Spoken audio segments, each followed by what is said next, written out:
Welcome to the channel, ladies and gentlemen. My name is Sky, and today we're going to be looking at all 13 classes in depth for the latest World of Warcraft expansion, The War Within, and helping you find the perfect class to main. We're going to be going over the strengths of each class and spec individually, all the brand new hero talent trees, how they feel and if they're strong, the skill curve and if the spec is easy or hard to play, and so much more. Hopefully by doing so, we can steer you in the right direction to selecting a class that's perfect to main. I hope you have your popcorn ready, because this is the ultimate class picking guide for World of Warcraft, The War Within. Okay, now before we dive into the class picking guide, we want to help you out even more. Usually on this channel, our number one goal is to save you time and bring you entertainment by bringing you high quality news videos and guides, you don't have to do the work that we have to do. And now we've partnered up with today's sponsor, Incogni, to protect you in your everyday life. A lot of people don't know that our personal information and data is actually packaged and being sold in an open market of hundreds of data brokers. And the thing is figuring out how to successfully, take yourself out of these scenarios and eliminate it from happening is very difficult and incredibly tedious by design on purpose. And yes, all of this sounds kind of crazy, but this is where Incogni steps up to handle business. To break it down simply, Incogni is a service that you give permission to go out and individually remove you from all of these lists to get you out of this system. They reach out to data brokers on your behalf and request that you and all of your sensitive information gets removed, and they personally deal with the aftermath if they run into any issues. They even have a yearly subscription plan where they consistently monitor for you on your behalf, protecting all of your data and information, ensuring that you don't end up back in the system. My favorite part about Incogni and this whole process is actually looking at the Incogni dashboard, where you can see all the numbers and statistics directly relative to you personally. And it's such an eye-opener because I'm realizing that I'm on a ton of these lists, which is honestly why my email, my cell phone is constantly ringing from scam callers, because any way they can contact me just becomes flooded with a bunch of garbage trying to steal my information. So I made an account, gave Incogni permission with a simple click, and they were off to the races. And finally, I actually have some real protection, ensuring my safety in my personal life. So if you're interested, scan the QR code or use the code COMEBACK at the link below to get an exclusive 60% off annual Incogni plan. Once again, I want to thank you, Incogni, for sponsoring today's video. Now let's dive right back into the Ultimate War Within class picking guide. Thanks, everyone. The call of the Paladin is to protect the weak and bring justice to the unjust, and to vanquish evil from all corners of the world. Paladins are equipped with plate armor to confront the toughest of foes, and the blessing of the light allows them to heal wounds and even some cases restore life to the dead.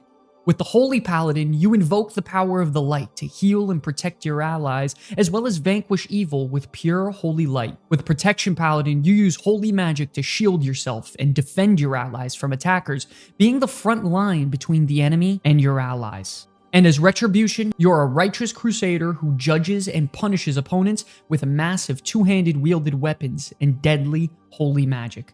When it comes to the strengths of the Paladin, you easily have some of the highest utility in the game, bringing powerful blessings to keep your allies alive, auras, which are passive buffs to enhance your allies in combat, and very strong off-healing capabilities. You have incredibly powerful cooldowns that can save your raid, and one of the few classes in all of World of Warcraft who can resurrect an ally in combat. As a Paladin, you also have access to all three role types, being tank, healer, and DPS, and overall you're just a very versatile class. And if you enjoy playing multiple role types, this easily has to be one of the biggest benefits of playing a Paladin. One of the biggest features coming to the War Within is the hero talents. If you don't know, hero talents are going to be a third talent tree separate from your class and spec.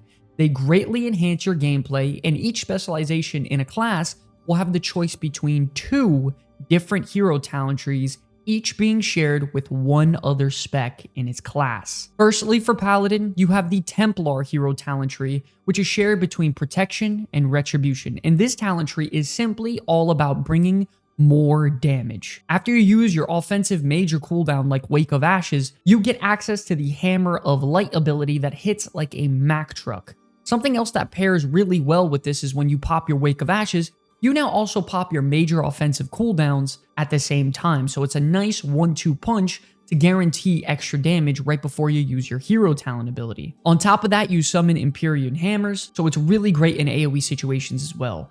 Overall, a fantastic melee DPS hero talent tree that feels very impactful. Next up, we have the Herald of the Sun hero talent tree, which is shared between Retribution and Holy, and I will say this tree is primarily made for Holy Paladins as it is enhancing healing greatly.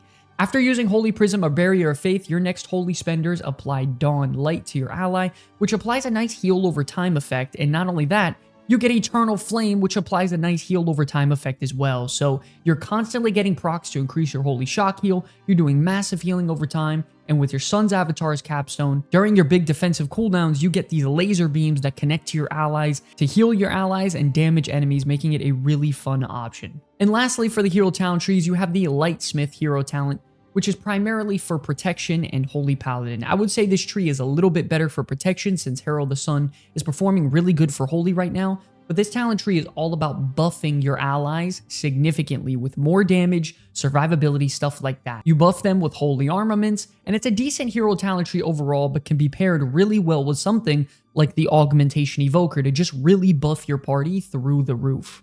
When it comes to the Paladin and their specs individually, I do have to say I think Holy Paladin has the edge out of the rest of the specs. Right now, the healing it's doing with its brand new hero talent tree, the Herald of the Sun, is through the roof, and giving Paladins effective single target healing while also applying chunky heal over times is really taking this class over the edge, and it's making it really fun. Retribution Paladin did see some nerfs recently, but overall, if you enjoy melee DPS, Retribution Paladin is a very straightforward class that is performing incredibly well right now. Lastly, you do have the Protection Paladin, which is sadly one of the lower tier tanks in the game after the recent reworks to tank overall. As Protection, you heal yourself based on the amount of damage you deal, so all of your shields and healing abilities lost a lot of value because your health increased tenfold, but your damage is staying the same, so your self-sustain has been cut drastically. Overall though, when it comes to the Paladin, they are one of the easier classes to play in the game. They got pruned significantly compared to the other expansions. For example, Ret DPS has a lot of their spells baked into one another, so the rotation for a lot of these specs are 10 times more simple than ever before. I will say I don't think Retribution and Protection have much build variety and flexibility, so that does hinder how many builds you could potentially play. However, if you do like playing a class that has multiple roles, and you could play tank, healer, or DPS, you have a ton of variety in a group. If you only like playing DPS, for example, build variety will be severely lacking if that's the case. When it comes to the hero talents, 2 out of 3 of them are really effective as of right now, and every single one of them have been really, really well designed and are super fun to play. I do think the Lightsmith hero talent tree has been bugged, and it's either absolutely broken in OP, or it's really, really bad, so I think they need to do better at finding that sweet spot. Lastly, for performance, I think the Paladin overall is performing very, very well. Retribution was just recently dominating Mythic Plus and raids, so they did have to nerf them, so we will have to see how they perform after this, but Holy Paladin has been god tier in a raiding environment with all your heal over time effects and chunky healing for your main tanks. I love the Paladin overall. You bring a crap ton of utility with your blessings, auras, buffs, battle res to resurrect an ally in combat. It's all game-changing. I love the Paladin overall, and I think they're a must-have staple in every single raid and could potentially be a part of every single Mythic Plus group, depending on Holy Paladin. If you like multiple role types like DPS, tank, or healer, Paladin is a fantastic option for you. Druids harness the vast power of nature to preserve balance and protect life. Druids can unleash nature's raw energy against your enemies by raining celestial fury on them from a great distance, binding them with enchanting vines, or shapeshifting into powerful creatures to deal relentless attacks. Druids are the most versatile combatants in all of World of Warcraft, and they could fulfill every role. With Balanced Druid, you would shapeshift into a powerful astral moonkin, balancing the power of arcane and nature magic to destroy your enemies with magical attacks. With Feral Druid, you take on the form of a powerful cat to deal damage with bleeds and bites with great agility and ferocity. As Guardian Druid, you take on the form of a mighty bear to absorb damage and protect your allies from attacks against enemies. And lastly, you have Restoration, which you channel powerful nature magic to regenerate, heal, and revitalize allies to keep them alive. When it comes to the strengths of the Druid, you easily are the most versatile class in the game by having access to 4 different specializations total, and 3 different role types being DPS, tank, healer. You also are one of the very few classes in all of World of Warcraft who have access to a battle res, which allows you to resurrect your allies during combat. You can shapeshift into multiple forms to cater to whatever situation you're in, whether it be for more mobility, more defensive capabilities will bear, or even the option to stealth past enemies in cat form. You bring fantastic utility with your Mark of the Wild debuff, as well as your Innervate ability to increase the mana regeneration of a healer drastically so they can pump out more heals to keep everyone alive. One of the biggest features coming to the War Within is the hero talents. If you don't know, hero talents are going to be a third talent tree separate from your class and spec. They greatly enhance your gameplay, and each specialization in a class will have the choice between 2 different hero talent trees, each being shared with one other spec in its class. Firstly, with the hero talent trees, you have the Elun's Chosen, which is shared between Guardian and Balance, and it's all about greatly enhancing your arcane damage. I'm gonna be honest, this talent tree is mostly passive and doesn't feel too impactful, but it does add some more single target damage and cooldown reduction, and it turns you as a Guardian Druid into a tank that uses mostly arcane damage. That definitely helps out the class because offensively, it was lacking. Next up, we have the Keeper of the Grove hero talent tree, which is for restoration and balance, and this talent tree is all about summoning the forces of nature to come and aid you in battle. By doing so, this greatly increases your damage and healing capabilities, which thematically is very fun for the Druid, but sadly isn't performing too well right now.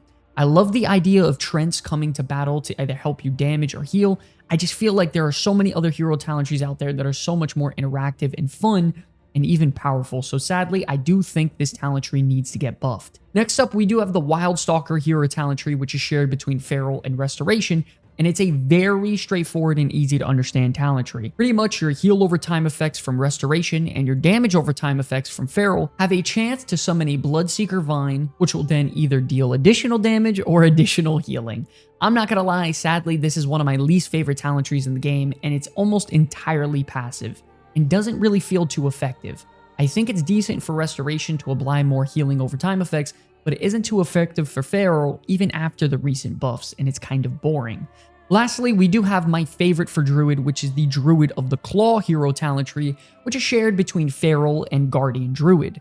This talent tree is all about shapeshifting between cat form and bear form to deal additional damage and to gain some additional defenses. I really love the idea of shapeshift dancing, and it's a really cool concept. Sadly, the payoff just isn't too much, and the proc you gain to deal more damage just doesn't feel impactful at all. However, I will say their main ability, the Ravage ability that you can gain from using this hero talent tree, feels very nice, and it's a nice button to press. I just think it needs to be able to be used a little bit more, and it only procs every 10 to 15 seconds or so on an average basis. Overall, this is my favorite hero talent tree for the Druid, and the only talent tree for Druid that I actually enjoy, and it has an activatable button to press. Okay, now overall for Druid, when it comes to their specs individually, Restoration and Guardian are absolutely taking the cake right now. After the recent tank nerfs, Guardian Druid pretty much stayed exactly the same when it came to their durability and self-healing, with a massive stamina increase and frenzied regen staying percentage of maximum health based.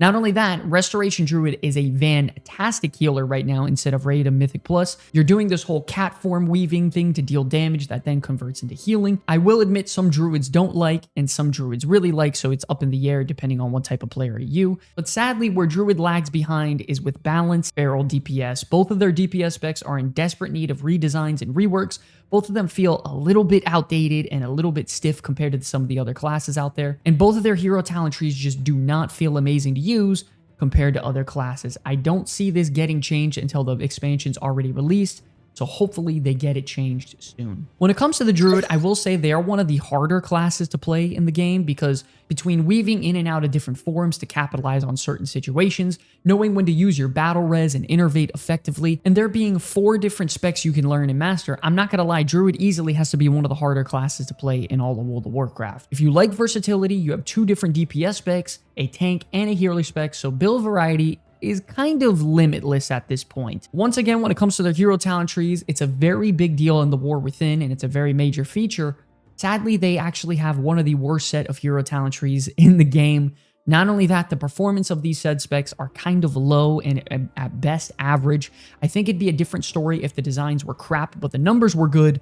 But sadly, that's not the case. All of them are pretty passive and feel quite unimpactful, while also not performing very well, which isn't a great sign for the Druid when it comes to their hero talents. So hopefully this gets dialed up and changes get made soon. Overall though, I love the versatility of the Druid. I think there's a really high ceiling with this class, and I think it's a pretty good option if you like tank or healer. Hopefully their DPS classes get buffs because they aren't performing too well right now. I love the Druid because it's highly versatile, jack of all trades, master of none. Priests are devoted to the spiritual realm and express their unwavering faith by serving the people. In the midst of terrible conflict, no hero questions the value of the priestly order. They use powerful healing magic to fortify themselves and allies, and also wield powerful offensive abilities from a distance through dark practices. Experienced priests carefully balance the use of their offensive powers when tasked with keeping their party alive. With the disciplined priest, you shield your allies with powerful absorb shields to keep them from horror and cure their wounds by smiting enemies and converting your damage into healing. With the holy priest, you're a versatile healer who can reverse damage on individuals or groups and even heal from beyond the grave and death itself. Then with the shadow priest, you wield sinister, dark magic and terrifying void energy to eradicate your enemies with unwavering damage. When it comes to the strengths of the priest, one of the biggest things is that you have access to multiple different healer specializations, which typically means one of them is going to be performing very, very well. The class overall has a very high impact cooldowns for your raid, such as Power Infusion and Leap of Faith, to really aid your raid overall. They're a very flexible healer with many different gameplay designs to fit any need for your comp, and a strong DPS class with Shadow Priest that brings incredible utility and off healing as well. One of the biggest features coming to the War Within is the hero talents. If you don't know, hero talents are going to be a third talent tree separate from your class and spec. They greatly enhance your gameplay, and each specialization in a class will have the choice between 2 different hero talent trees, each being shared with one other spec in its class. The first one, the Void Weaver, is shared between Discipline and Shadow Priest, and is all about tapping into the Void to summon a Void Rift to deal additional damage to enemies to assist your allies. Visually, this is probably the coolest hero talent tree in the game, while also bringing a nice chunky AoE damage hitter for both Discipline and Shadow. I specifically love this for Shadow Priest because it plays incredibly well when you pair it with some of their major offensive cooldowns. It looks fantastic, it feels impactful, and absolutely fantastic hero talent tree design. Next up, you have the Archon hero talent tree, which is shared with Holy and Shadow Priest. Once again, one of my favorite hero talent trees in the game, and it's all about turning your Halo ability into a major cooldown to be used. It vastly increases the damage and healing of your Halo ability. It makes it pulse drastically like 5 or 6 times around you and feels incredibly impactful the second you use the button. It's very, very appealing overall, very fun and impactful, simple and effective. And lastly, you have the Oracle hero talent tree, which is kind of like the black sheep of the priest hero talent trees. With this talent tree, you get access to an ability called Premonition, which works as almost like a rotating buff and 4 abilities baked into one. So it's incredibly complex. Not only that, some of the activatable abilities aren't as effective as others. So half the time, it just doesn't feel as good as other times, making it a little bit flawed in its design, but a very, very cool concept. And I think it could be effective for Holy and Discipline in a raiding environment if used right. Honestly, when it comes to the specs individually for Priest, you gotta know both of the healers are slightly lagging behind, and specifically we're talking about Discipline Priest. Right now, this spec is doing the least amount of healing in the entire game when it comes to a raiding environment because their damage is just too inconsistent and the healing numbers just aren't high enough. They did recently just see some major buffs and tuning, so we will have to see how this pans out, but overall, Shadow Priest is performing the best right now. And it's odd because Shadow Priest definitely isn't one of the best specs in the game. Overall, I would say Priest isn't a fantastic spot numbers-wise, but design-wise, they're one of the best in the game, and I think it's very easy for them to tweak up these numbers, make them a little bit more powerful, because Priest can be in a fantastic spot with just some minor adjustments. Overall, I think Priest is going to be more than fine, a fantastic class in my opinion. Believe it or not, I think the skill curve for Priest also isn't as high as you'd think. Holy Priest is pretty universally known as being one of the easiest healers to play in all of World of Warcraft while being the most effective. I think with their hero talent trees, they gained a lot of power, and they are definitely the go-to option for healer as a priest right now. Not only that, Shadow Priest has become pruned and very straightforward as a DPS spec, so if you're looking for a class that isn't too complicated as a caster, healer, or DPS, Priest is a great option. When it comes to build variety, if you like healing, you're going to have a lot of variety when it comes to Priest. You have 2 different healer specs that usually one of them are going to be meta and one of the best in the game. And then you have a caster DPS spec if you want to try something different.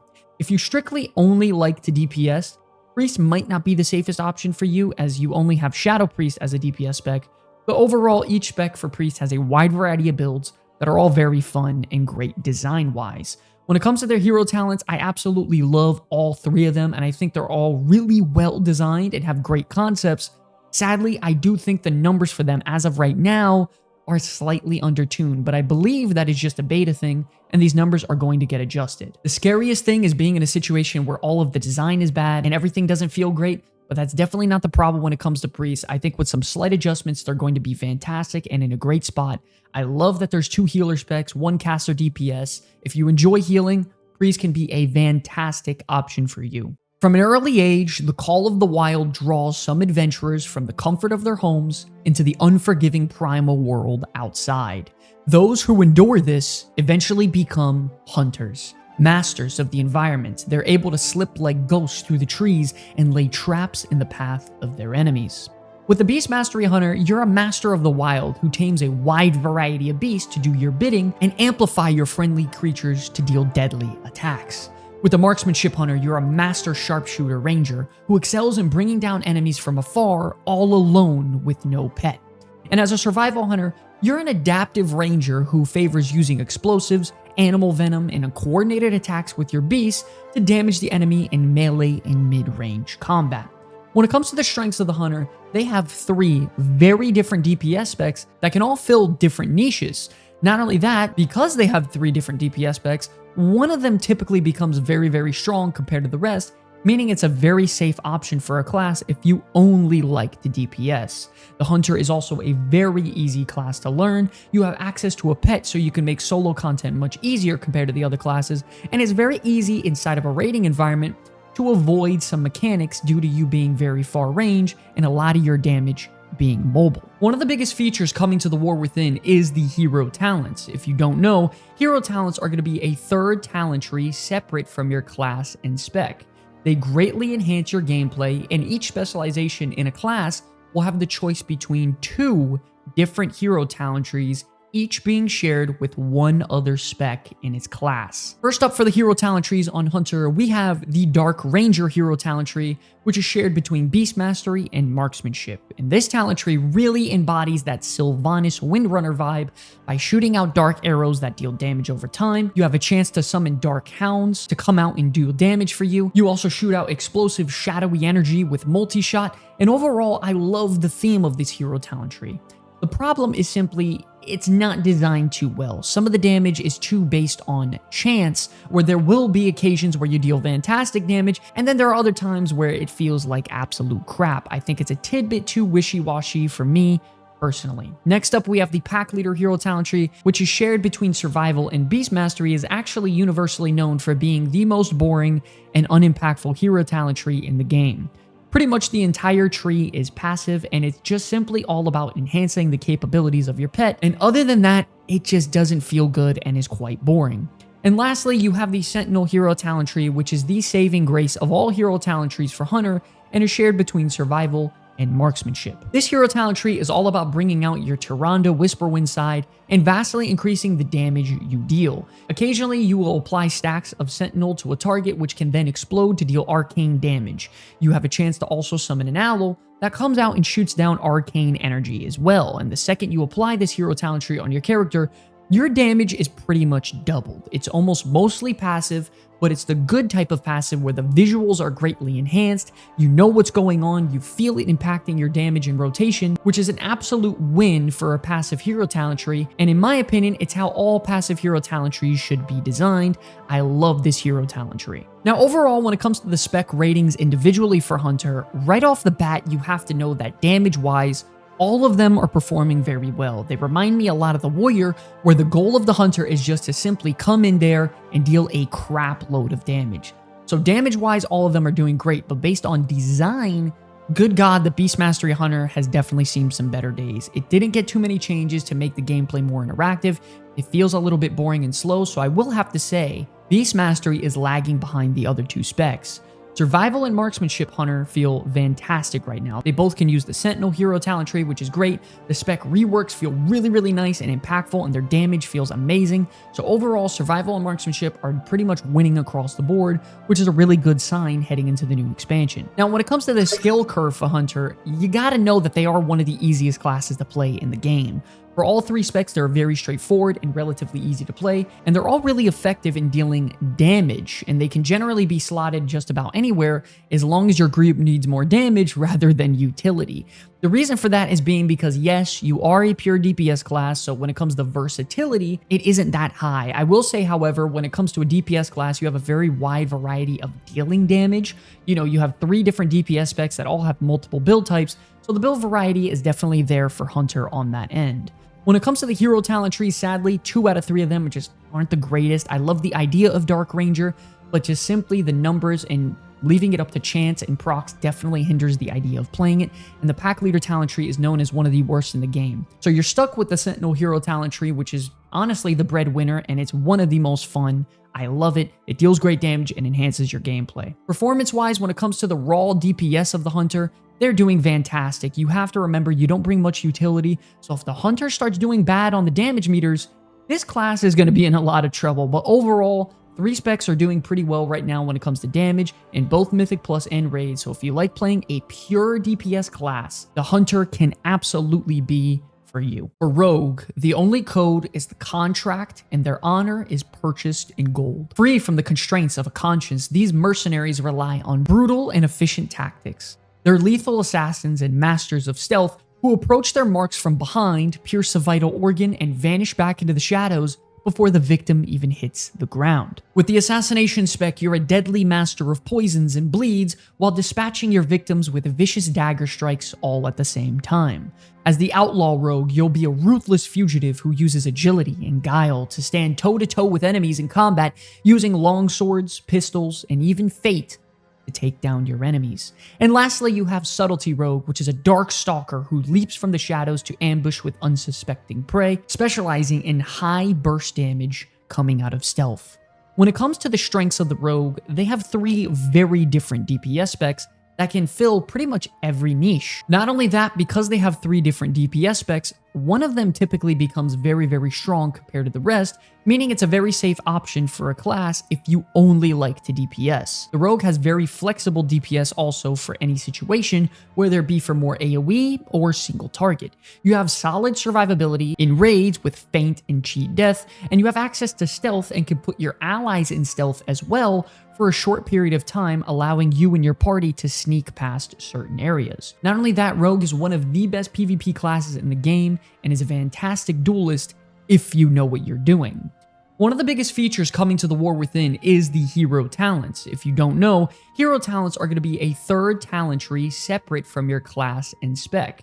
They greatly enhance your gameplay, and each specialization in a class will have the choice between 2 different hero talent trees, each being shared with one other spec in its class. Starting off with the Rogue hero talent trees, first up you have the Deathstalker, which is shared between Assassination and Subtlety, and you're going to hear this quite often with the Rogue, but this talent tree is almost entirely passive. Its focus is all about applying a debuff called Deathstalker's Mark, which you use to assassinate a specific target.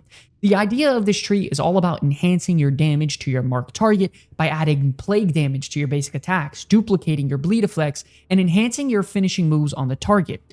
Overall, it's a decent talent tree, but you don't really feel any gameplay changes. You pretty much just go about your normal rotation, and I'm not gonna lie, most of the time you don't even feel the damage increase and know what's going on. Next up, you have the Fate-bound hero talent tree, which pairs with Assassination and Outlaw Rogue. And this talent tree is based on trying to use Fate, where after you use a finishing move, you flip a coin to either deal damage or buff you in combat. Then when you flip that coin on the same face, for example, Tails, 7 times in a row, you gain a large buff to increase your damage throughout the rest of combat. Overall, I love the idea of leaving it up to Fate to decide how an enemy dies, But in actuality, it doesn't really work well and feels way too RNG based as of right now to be good. And lastly, you have the Trickster hero talent tree, which is shared between Subtlety Rogue and Outlaw, and once again, one of the most passive hero talent trees in the game. You use Distract as an offensive cooldown, which doesn't feel good. You're keeping track of multiple buffs to increase your damage, and the gameplay just doesn't really change at all. Once again, it's another boring headache of a talent tree that is just poorly designed, doesn't feel good, and feels unimpactful. When it comes to Rogue, as of right now, you have to know that all 3 specs have been incredibly buggy and underperforming throughout the beta. They've been receiving buffs constantly the past couple of weeks, but I honestly think there's a bigger problem here than slight damage tuning. I personally think every Rogue spec needs to be updated with talent tree reworks and redesigns and their hero talent trees as well. The class feels very stiff in plain Jane compared to some of the other classes out there, and their new hero talent trees as well. It's really sad that this is the case with Rogue, as they are one of the biggest staples in an RPG game and my personal main in World of Warcraft. When it comes to skill curve, you have to know that Rogue is one of the most complicated and difficult classes to play in the game, whether it be for PvE and PvP. This class is not easy to play at all. For build variety, if you enjoy a pure DPS class, you do have a wide variety of build options for each spec individually, so I do think Rogue is pretty decent for that. But the biggest problem with Rogue overall absolutely has to be their hero talent trees. Rogue personally has my vote for having the worst set of hero talent trees in the game, and this isn't me being biased because I'm a Rogue main. They feel entirely passive, uninspired, poorly designed, unimpactful, major L for Rogues there. When it comes to performance, as of right now, Rogues are doing mediocre at best. Once again, they are constantly receiving buffs and tuning, so to be honest, this class is a really big wild card and is up in the air more than any other class in the game heading into the new expansion. If you're considering maining a Rogue, this sadly looks like one of the scariest times to play them as of right now. But I mean, listen, you never know. Blizzard can end up doing something crazy and drastic, and things can look great out of nowhere. All I'm saying is that I've never seen a time where Rogue is dog crap like they are now, so we could very well see some changes. Mages are gifted with a keen intellect and unwavering discipline. The arcane magic available to the Magi is both great and dangerous, and thus is revealed only to the most devoted practitioners. Mages wear only cloth armor, but arcane shields and enhancements give them additional protection. By using a wide variety of arcane, frost, and fire magic, they may be fragile, but they are absolutely deadly from afar. With the arcane mage, you manipulate raw arcane magic to destroy enemies with overwhelming force and power. With Fire Mage, you focus on the pure essence of fire magic, assaulting enemies with combustive flames, incinerating them alive, and causing nuclear explosions. And with the Frost Mage, you freeze enemies in their tracks and shatter them with frost magic to constantly chill and keep them at bay. When it comes to the strengths of the Mage, they have 3 very different DPS specs that can all fill different niches. Not only that, because they have 3 different DPS specs, one of them typically becomes very strong compared to the rest, meaning it's a very safe option for a class if you only like to DPS. You're a very flexible DPS for single target or cleave because there's a wide variety of builds. You're a very mobile caster that is one of the only classes in the game that has a cheat death mechanic to avoid getting one-shotted if you are a fire mage. You have incredible utility inside of Mythic Plus and raids with Time Warp to massively increase your allies' damage, and you're also a fantastic PvP class if you know what you're doing because there's a very high skill ceiling for mage. You also bring portals to travel between capital cities, food, and water for your group. One of the biggest features coming to the War Within is the hero talents. If you don't know, hero talents are going to be a third talent tree separate from your class and spec. They greatly enhance your gameplay, and each specialization in a class will have the choice between 2 different hero talent trees, each being shared with one other spec in its class. Starting off first, we have the Spell Slinger hero talent tree, which is shared between Frost and Arcane, and this is exactly how a passive hero talent tree should be designed. As you go throughout your rotation, you summon arcane splinters that shoot out to your enemy and deal additional damage and explode in AoE as well. Visually, it's incredibly appealing, the damage is impactful, you can see what's going on, you can feel the additional damage. It's a fantastic passive hero talent tree if you want more DPS. Next up, you have the Frostfire hero talent tree, which is shared between Frost and Fire. This is another talent tree that is perfect for not being too complicated, giving you an activatable ability and feeling very impactful. As you go throughout your rotation, whether it's Frost or Fire, the opposite spec will then be added to your rotation, enhancing your damage greatly. Not only that, you're given an activatable ability, which is called Frost Fire Bolt, which has a chance to be instant cast and explode for a ton of damage at enemies. I absolutely love the Frostfire hero talent tree, and it's a fantastic design and super fun to use. And lastly, you have the Sun Fury hero talent tree, which is shared between Arcane and Fire Mage. I will say upfront, this isn't the best hero talent tree of the Mage, but it did recently just see some buffs. How this spec works is that after you pop a major offensive cooldown, you also summon a Phoenix to then cast abilities at your enemy, depending on how many impactful cooldowns you use during the duration. Overall, I think it's a very interesting and cool concept. It's visually incredible and very appealing. I just think the damage and RNG aspect need to be bumped up a little bit, and it'd be very, very effective. Overall, when it comes to grading the specs individually for Mage, I gotta say all three of them are absolutely killing it right now.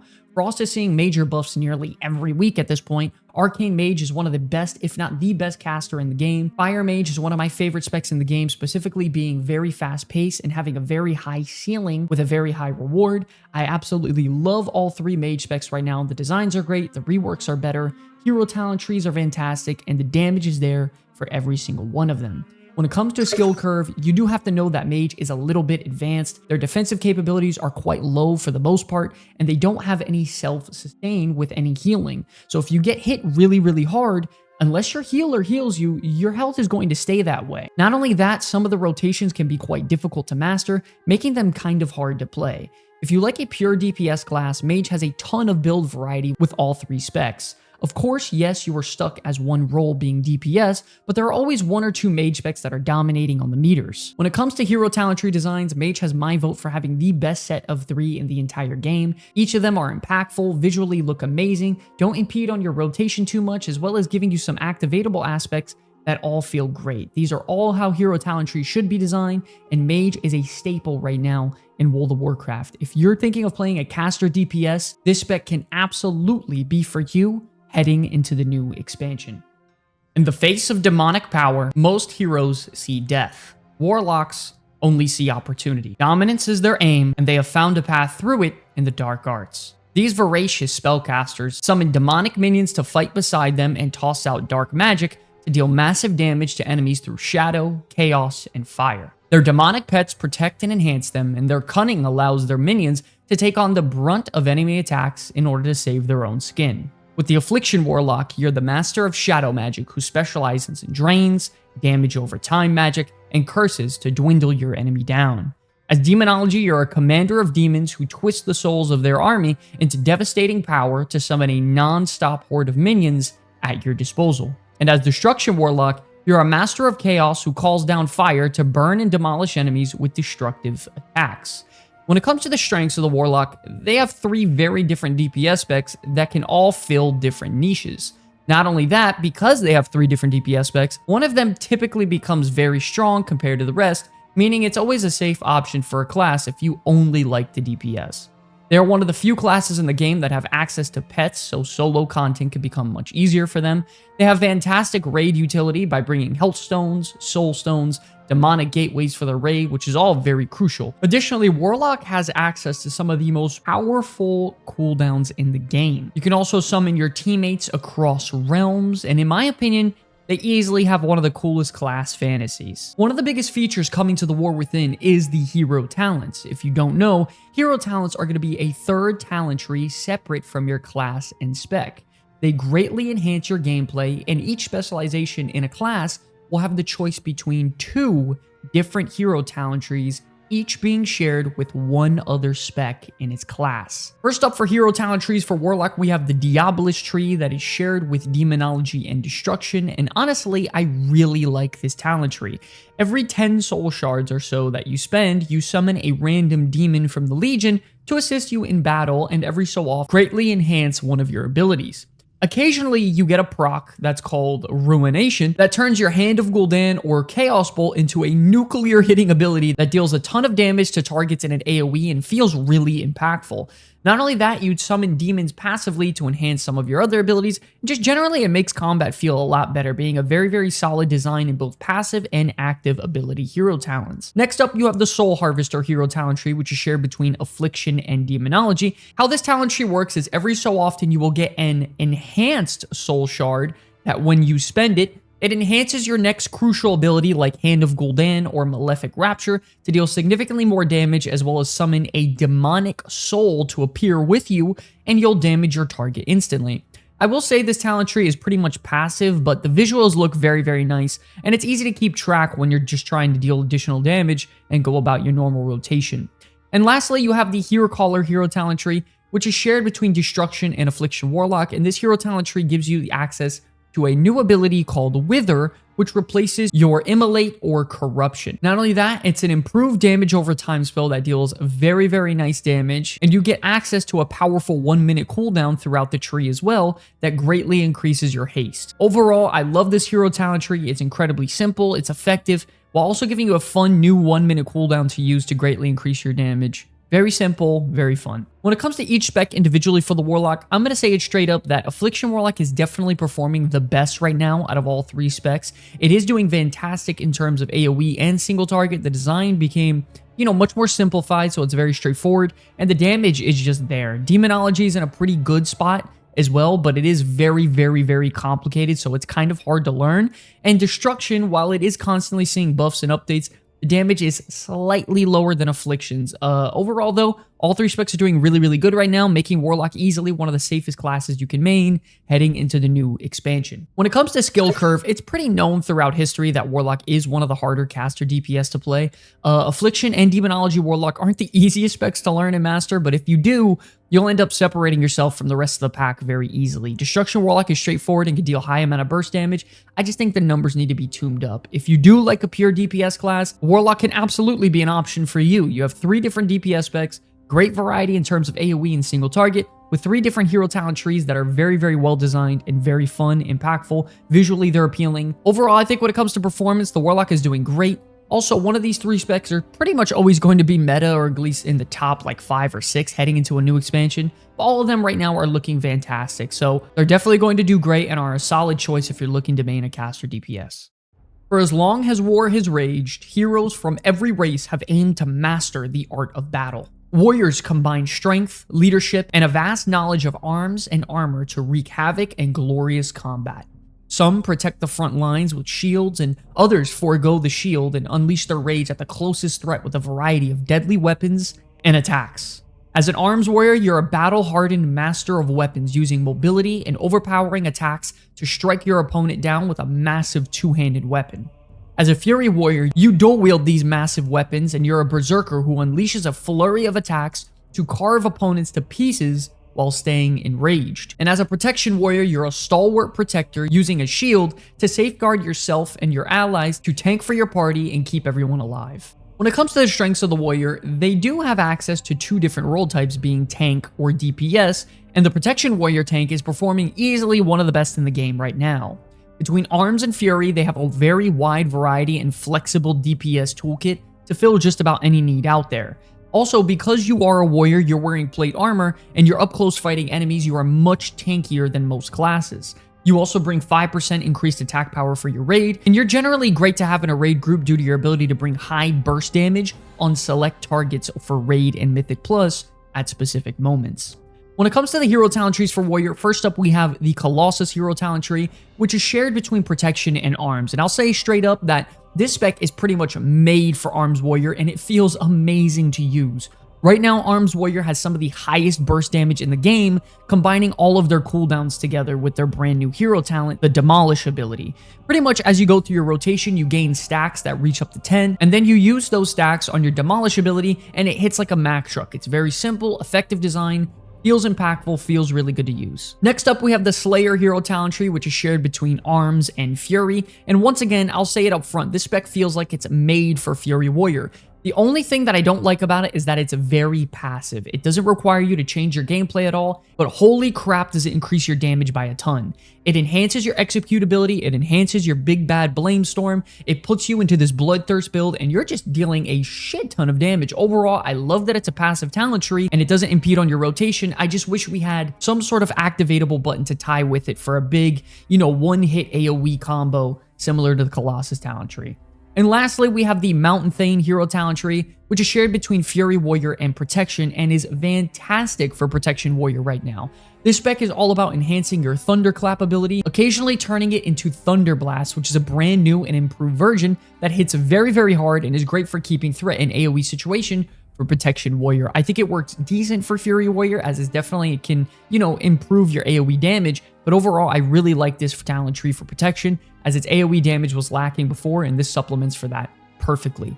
When it comes to all the warrior specs overall, I'm going to be honest, all of them are performing pretty damn well right now. After the recent log updates, Arms Warrior is performing a lot better than it recently was, and Fury Warrior is doing great in Mythic Plus. Not only that, Protection Warrior is easily one of the most durable tanks in the game after all the nerfs, which makes Warrior overall one of the better classes in the game when it comes to performance. I absolutely love the Warrior design right now. Things are looking really, really good for them. When it comes to the skill curve, for the most part, this class is very straightforward. If you have any experience in MMORPGs, you can pick up all 3 of their rotations very quickly and learn the class very easily. I will say, however, though, that when it comes to build variety, you don't really have much room for interchangeability and flexibility. Arms Warrior has 1 or 2 builds, Fury is the same thing, so there's really not much flexibility and build variety when it comes to the Warrior. I love all 3 of their hero talent trees. They all feel effective, perform very well, and not only that, they fit the theme of Warrior very well and don't make the gameplay feel bad. I love both of the activatable abilities from Mountain Thane and Colossus, and I think the passive hero talent tree from the Slayer enhances Fury Warrior's damage exponentially. I do just wish that it had an activatable ability. Other than that, when it comes to performance, all 3 specs are doing really good right now, making Warrior easily one of the safest melee DPS or tanks you could play heading into the new expansion. Shamans are spiritual guides and practitioners, not of the divine, but of the very elements themselves. The elements are chaotic and left to their own devices. They rage against one another in unending primal fury. It is the call of the shaman to bring balance to this chaos, acting as moderators amongst earth, fire, water, and air. Shamans summon totems that focus these elements to support themselves or allies, and even punish those who threaten them. As an elemental shaman, you're a spellcaster who harnesses the destructive forces of nature and the elements to deal unrelenting spellcasting attacks. As enhancement, you're a totemic warrior who strikes foes down while dual-wielding weapons that are imbued with elemental power while summoning totems to assist you in combat. And as restoration, you're a healer who calls upon ancestral spirits and the cleansing power of water to mend allies' wounds and to keep your party alive. When it comes to the strengths of the shaman, you have the option to DPS or heal, having access to 2 different role types, which is really great. With your DPS specs, you have a ranged spellcaster with elemental, up-close fighter with enhancement, so there's a wide variety of DPS gameplay options. All 3 of their specs offer a very wide variety of gameplay. Not only that, they also have some of the best utility for raiding in the game, with all of their totems giving buffs to allies, and now their raid-wide Sky Fury buff and Bloodlust to massively increase your allies' damage, so they have a ton of utility for a raid. They also have some of the most powerful cooldowns for your raid in the entire game also, like Ancestral Guidance and all your 2-minute, 3-minute cooldowns on your totems as well, so they're very, very effective in group scenarios. One of the biggest features coming to the War Within is the hero talents. If you don't know, hero talents are going to be a 3rd talent tree separate from your class and spec.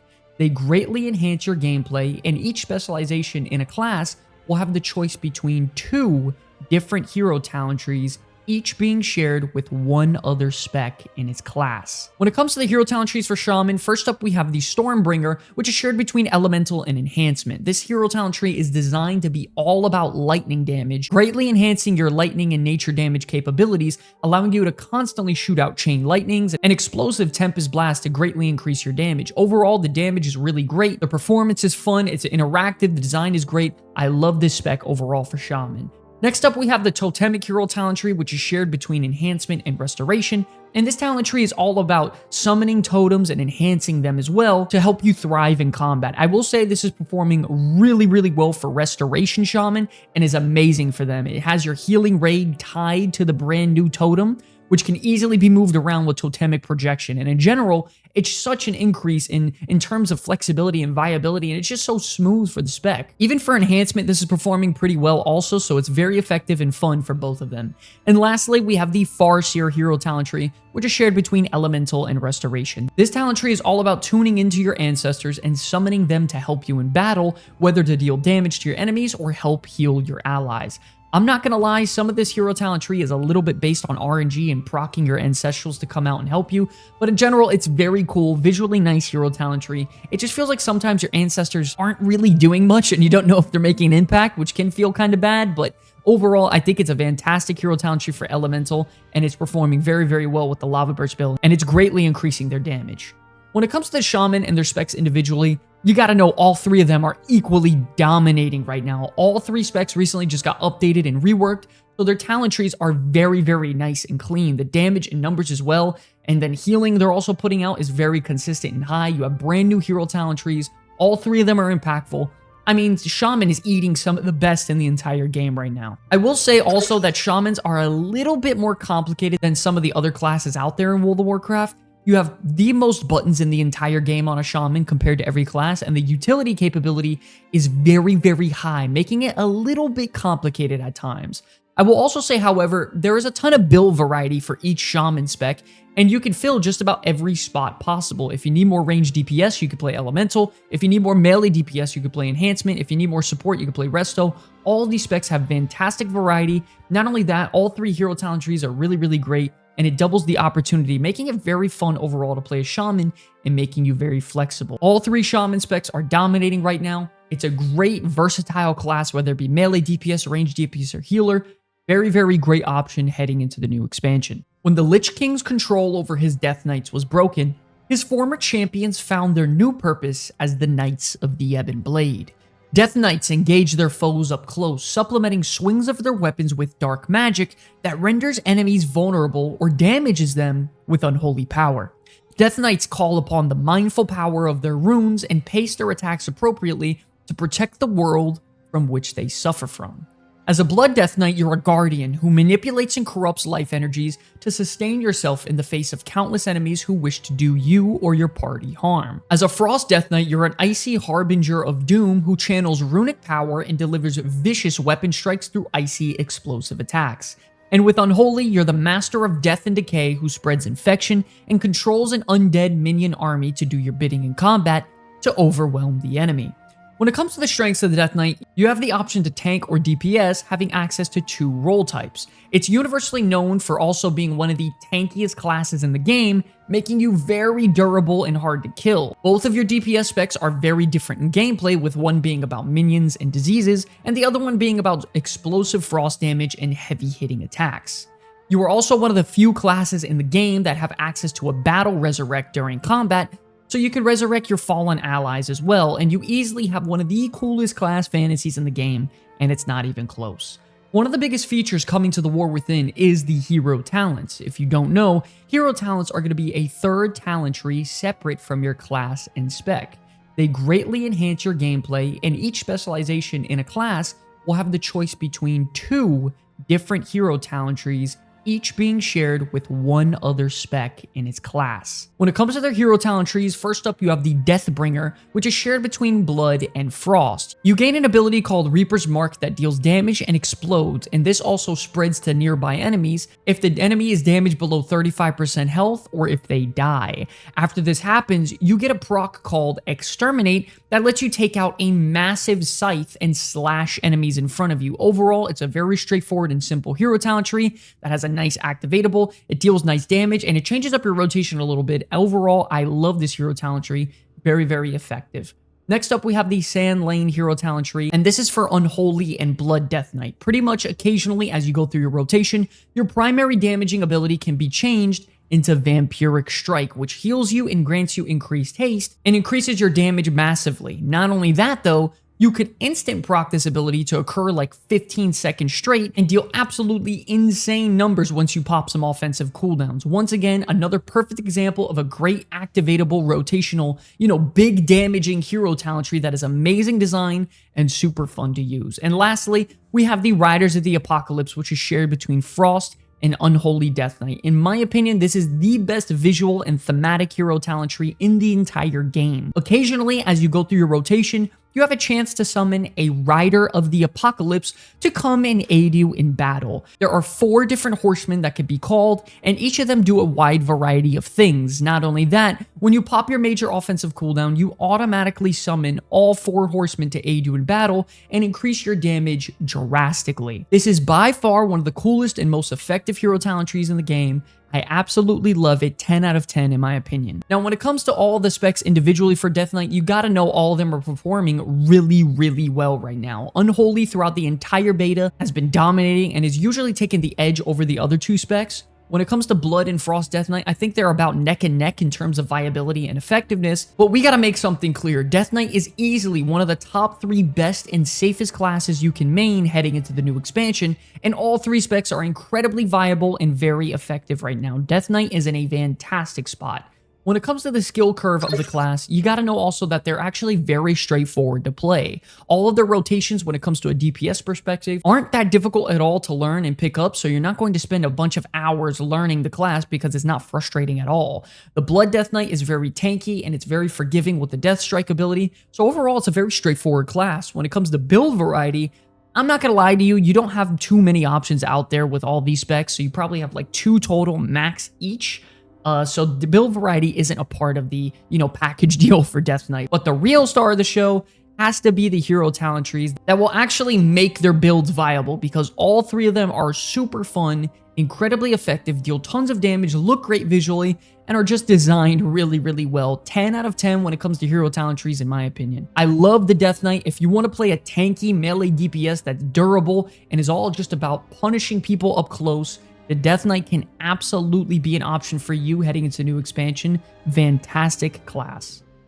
Now, whatever your combat role may be, monks rely mainly on their hands and feet to do the talking. They have a strong connection to their inner chi to power their abilities, and it was the monks that brought hope to a seemingly dim future, and they're here to do it again in the War Within.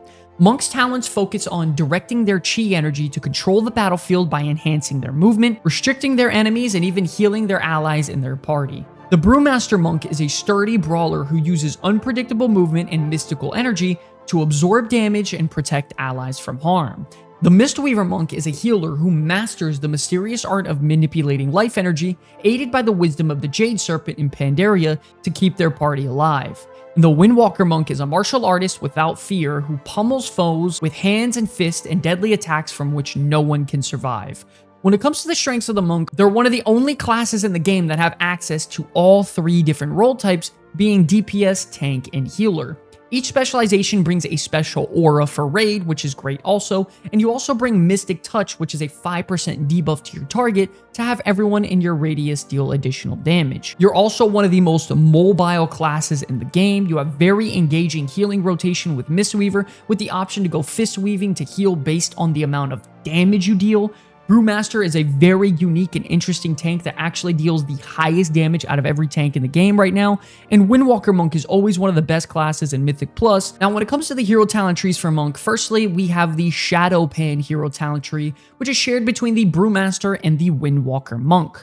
So as you go about your normal rotation, you gain a stack of flurry charges, which then you expunge in one attack after you use 400 energy, hitting all enemies at once with the flurry charges. Not only that, you gain a random buff after using 10 flurry charges as well. Overall, I'm not gonna lie, I was really excited for this talent tree, but it felt way too percentage and RNG based and a bit too random to be used effectively.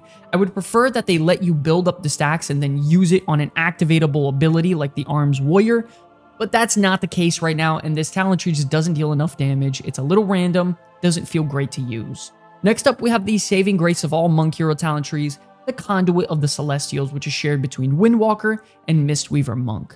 This talent tree gives you an activatable ability called Celestial Conduit, which is a channel that deals a massive damage to enemies and heals allies. And then at the end of it, you're granted a buff that massively reduces the cooldown of every single ability in your toolkit. Not only that, you summon the Conduits of Pandaria to come aid you in battle when you activate it, giving you an incredible visual, enhancing your gameplay design, and dealing great damage to enemies. And lastly, we have the Master of Harmony hero talent tree, which is shared between the Brewmaster and Mistweaver Monk. So pretty much how this works is that a percentage of damage that you deal to enemies and the allies that you heal is stored into Vitality. Then when you activate your Thunder Focus Tea, you gain access to this stored Vitality to increase healing, and it could spread to nearby allies. Not only that, the base design of the hero talent tree enhances you greatly by increasing your damage and healing. So overall, I do like this hero talent tree. It's just a little bit too passive for me. Overall, when it comes to all three specs individually for Monk, right now, Mistweaver is taking the edge. They are easily one of the best healers in the game right now when it comes to rating and Mythic Plus. They have a wide variety of builds that are performing well. Both the hero talent trees are doing good for them as well. I really like Mistweaver Monk. Windwalker is also doing pretty decent. They saw buffs a few days ago, increasing their damage, so it's safe to say they're in a good spot heading into the new expansion. But sadly, Brewmaster Monk could be performing a little bit better. Their damage may be the highest in the game when it comes to tanks, but sadly, when it comes to tanking and surviving hits, they're actually doing one of the worst right now. Overall, when it comes to a skill curve for the Monk, I'm not going to lie, this class is a little bit advanced for the average player. I think if you spend the time on it and you learn the class, Mistweaver can be a little bit complicated, but they can perform really well. Windwalker and Brewmaster aren't really forgiving though. If you don't know how to perform the rotation or dump your stagger to reduce damage, you could struggle. When it comes to build variety, I really like Windwalker and Mistweaver. You have a decent amount of options. The one thing that is kind of holding them back though from their build variety is their hero talent trees. I think they're designed pretty average, and they only have one that is performing really well right now. So right now, I think they're just dead smack in the middle with their hero talents and build variety design. Overall, I think Monk is a decent class heading into the new expansion. Mistweaver is doing really well. Windwalker's at least average. And, you know, Brewmaster needs some more love, but I think overall, you're going to be just fine if you like to play a melee DPS, healer, or tank. You have 3 role types, tons of variety. I personally love Monk heading into new expansion. Demon Hunters are the disciples of Illidan's Stormrage who will pull the dark legacy of one that frightens their allies and enemies alike. Demon Hunters embrace fell and chaotic magics to challenge the Burning Legion and enemies who wish to destroy their allies. Demon Hunters capitalize on speed, closing the distance quickly to strike enemies with one-handed weapons, with commanding chaotic energies to inflict havoc on enemies or focus their powers to resist damage and fuel vengeful attacks. As a Demon Hunter, you could play the Havoc specialization, which is a brooding master of warglaives, and they harness the destructive power of fell magic to slash and turn into a powerful creature to deal unrelenting attacks. And as vengeance, you embrace the demon within to incinerate enemies and protect your allies from harmful blows, while constantly healing yourself and throwing down powerful sigils to sway the tide of battle. When it comes to the strengths of the Demon Hunter, you have access to 2 specs, but you do have access to 2 different role types, being DPS or tank. You're easily one of the most mobile classes in the game. You have incredibly strong offensive cooldowns like Metamorphosis to vastly increase your damage and defensive capabilities. You're also a relatively straightforward class to pick up, but difficult to master. And you also have one of the best AoE damage toolkits in the entire game, making them fantastic for Mythic Plus. You also bring your Chaos Touch debuff to your target, which increases the magic damage they take by 5%. And you have Fantastic Leech, which converts some of your damage into healing to increase your survivability. One of the biggest features coming to the War Within is the hero talents. If you don't know, hero talents are going to be a 3rd talent tree separate from your class and spec.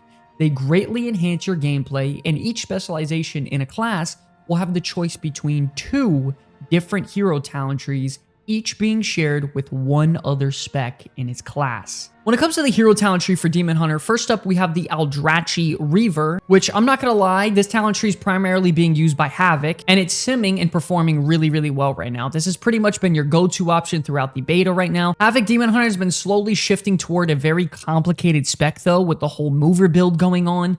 It's all about keeping up these micro percentage damage increases and putting them into small windows to deal really high burst damage. And the Eldrachi Reaver supports this mover build very well. I think overall it's a pretty, well-designed hero talent tree, and I do enjoy the activatable ability of throwing your glaive to deal a bunch of damage.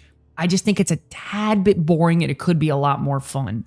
Overall, though, the damage on this talent tree and design is very nice. I just wish it could be a little bit flashier. And lastly, we have the Fellscarred hero talent tree, and the entire idea behind this talent tree is to greatly enhance your damage and sustain inside Metamorphosis cooldown. This has primarily been used by the Vengeance Demon Hunter, and it's been adding a ton of extra damage and self-sustain with Demon Surge, which deals an additional explosion of damage after you cast each one of your enhanced abilities in Metamorphosis.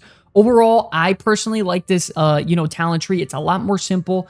AoE damage is slightly behind Eldrazi Reaver, but still for single target, Eldrazi Reaver takes the cake. When it comes to the specs right now for Demon Hunter, honestly, both of them are performing pretty well. I don't think either of them are breaking the game and dominating, but I would say that they are slightly above average or even just average. Havoc Demon Hunter has been getting buffed constantly throughout the beta because they've been slightly weak, and Vengeance Demon Hunter has been getting nerfed constantly due to their high leech, dominating Mythic Plus over the last few years, but there are better melee DPS and tanks out there. Both specs are designed very well though, they're very fun, and they're still effective and are 100% playable and a great choice to main. When it comes to the skill curve, for the most part, Demon Hunter has been very straightforward over the last few years. Sadly, things have just been getting a little bit complicated, and it's become quite hard to master the class. You have this brand new mover build, and you use a lot of temporary buffs that are very short in duration and are hard to keep track of, so it can be a little bit complicated for a new player. I think the specs have a wide variety of builds. The problem is that there's only 2 specs available, which is the only class in all of World of Warcraft that has only 2 specs, so sadly, their build variety has to be lower than some of the other classes. When it comes to hero talent trees, I actually enjoy both of them, and I think there's a high skill cap involved with Eldrazi Reaver. I think if you're more of a simple player, the Felscarred is going to be a lot better for you, and that's probably going to be your go-to option. But I actually really like both of their designs. When it comes to performance, I will stand on the post, though, saying that I think both of these specs are just slightly above average and are absolutely playable. I just know for a fact that there are better options out there. Nevertheless, though, Demon Hunter is a fantastic class. It's a little simple, but can be complicated if you want to make it, so there's a very high skill ceiling. I really like the melee DPS, and I really like the tanking spec. As an Evoker, you possess special empowered abilities that you can use to change the strength of a spell as it's cast. Evokers take advantage of those empowered spells and fight from moderate range, demolishing foes with fiery breath attacks or restoring allies to keep them in the fight. You focus on the power of the red, blue, and green dragonflights to deal devastating damage to preserve your allies or to do whatever it takes to achieve victory. The Augmentation Evoker imbues your allies with the might of the Black Dragons by bending time and fate in their favor with bronze magic, and is the only class in World of Warcraft that buffs your allies to increase their damage and survivability, overall making you incredibly valuable. The Devastation Evoker releases innate power of chaotic red flames or focused blue magic to bathe the battlefield in destruction that no one can survive.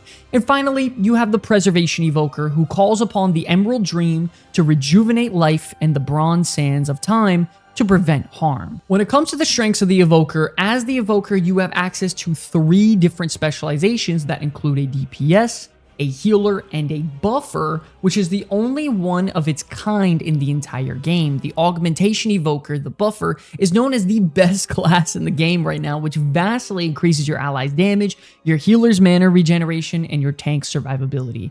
You're one of the few classes in the game that also bring a Bloodlust effect, which vastly increases your allies' damage for a short time, and easily Evoker has one of, if not the best set of hero talent trees in the entire game, leaving your creativity and build design to be almost limitless. When it comes to the hero talent trees, first up we have the Scale Commander, which is shared between Devastation and Augmentation, and I absolutely love this hero talent tree in particular, and it's one of my favorites. It's very straightforward, adds a crap ton of damage, adds some nice cooldown reduction to one of your hardest hitting abilities, which is Deep Breath, and add some nice gameplay favor to the spec. After you use an Empower ability, your next Disintegrate or Eruption will now be considered AoE damage and hit multiple targets, which greatly enhances your DPS of both specs. And not only that, the target is triggered with Bombardment, which greatly reduces the cooldown of your Deep Breath ability, which is so crucial for Devastation and Augmentation. I love this hero talent tree design. It's simple, it's effective, it's easy to understand, and adds a nice spice of gameplay flavor.